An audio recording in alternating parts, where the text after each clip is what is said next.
ഉസ്താദേ നന്നാകണം ഉസ്താദ്, എനിക്ക് നന്നാകണമെന്നുണ്ട്.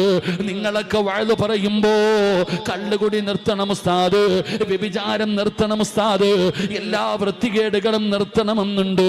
പറ്റുന്നില്ലെന്ന് പറയുന്ന ചെറുപ്പക്കാരാ, നിനക്ക് കള്ളുകുടി മാറണോ? നിന്റെ ദുസ്വഭാവങ്ങൾ മാറണോ? നിനക്ക് നന്നാകാൻ ആഗ്രഹമുണ്ടോ?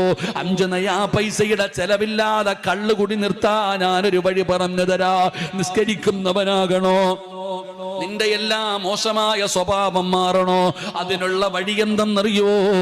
മഹാനായ അബൂദർ റളിയല്ലാഹു തആല അൻഹു അല്ലാഹുവിന്റെ പ്രവാചകനോട് ചോദിച്ചു, യാ റസൂലല്ലാഹ്, ഇബാദത്ത് ചെയ്യാൻ ഒരു മടി നബിയേ, എനിക്ക് നന്നാകണം നബിയേ. അബൂദർ റളിയല്ലാഹു തആല അൻഹു നബി തങ്ങളോട് ചോദിച്ചു, എനിക്കൊന്ന് നന്നാകണം നബിയെ, ഒരു വഴി പറഞ്ഞു തരാൻ. നന്നാകണമെന്ന് ആഗ്രഹമുള്ളവർക്ക് പൈസ ചെലവില്ലാതെ നന്നാകാൻ ഒരു വഴി പറയാം. നീ എപ്പോഴും പറയുമല്ലോ ഉസ്താദെ, ഞാൻ ഏത് പാതിരാത്രി എനിക്ക് പേടിയൊന്നുമില്ല, എതിലെ കൂടെ വേണമെങ്കിലും ഞാൻ പോകും. യക്ഷിയെയും പ്രേതത്തെ ഒന്നും പേടിയില്ലാത്ത ചില ചങ്ങാതിമാരുണ്ട്.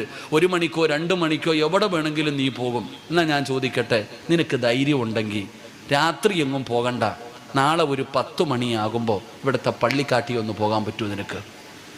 അത്രയ്ക്ക് നട്ടലിന് ഉറപ്പുള്ള ആരെങ്കിലും ഉണ്ടെങ്കിൽ നാളെ രാവിലെ ഒരു 10 മണിയോ 10:30 ആകുമ്പോൾ നമ്മൾക്ക് സെറ്റാരാ ചങ്ങായി ഇത്തിരി വെച്ചാടോ, ഈ ചില്ലപ്പങ്ങ് മാറ്റിയിട്ട് ഒന്ന് വെച്ചെന്നാൽ മതി.